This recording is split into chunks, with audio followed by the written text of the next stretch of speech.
एक समय की बात है। एक राज्य में एक प्रतापी राजा राज करता था। एक दिन उसके दरबार में एक विदेशी आगंतुक आया और उसने राजा को एक सुंदर पत्थर उपहार में दिया। राजा वह पत्थर देख बहुत प्रसन्न हुआ। उसने उस पत्थर से भगवान विष्णु की प्रतिमा का निर्माण कर उसे राज्य के मंदिर में स्थापित करने का निर्णय लिया और प्रतिमा निर्माण का कार्य राज्य के महामंत्री को सौंप दिया।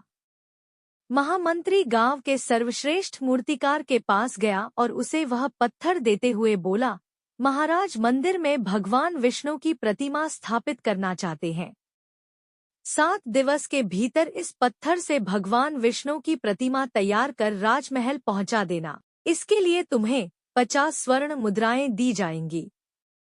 50 स्वर्ण मुद्राओं की बात सुनकर मूर्तिकार खुश हो गया और महामंत्री के जाने के उपरांत प्रतिमा का निर्माण कार्य प्रारंभ करने के उद्देश्य से अपने औजार निकाल लिए।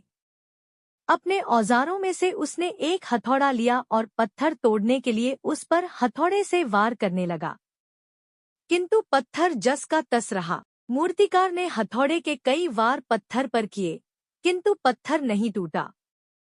50 बार प्रयास करने के उपरांत मूर्तिकार ने अंतिम बार प्रयास करने के उद्देश्य से हथौड़ा उठाया, किंतु यह सोचकर हथौड़े पर प्रहार करने के पूर्व ही उसने हाथ खींच लिया कि जब 50 बार वार करने से पत्थर नहीं टूटा तो अब क्या टूटेगा।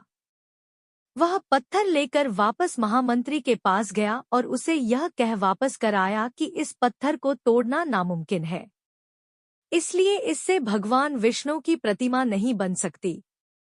महामंत्री को राजा का आदेश हर स्थिति में पूर्ण करना था, इसलिए उसने भगवान विष्णु की प्रतिमा निर्मित करने का कार्य गांव के एक साधारण से मूर्तिकार को सौंप दिया। पत्थर लेकर मूर्तिकार ने महामंत्री के सामने ही उस पर हथौड़े से प्रहार किया और वह पत्थर एक बार में ही टूट गया। पत्थर टूटने के बाद मूर्तिकार प्रतिमा बनाने में जुट गया।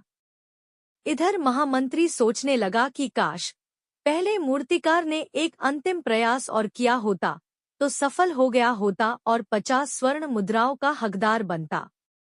सीख। मित्रों, हम भी अपने जीवन में ऐसी परिस्थितियों से दोचार होते रहते हैं।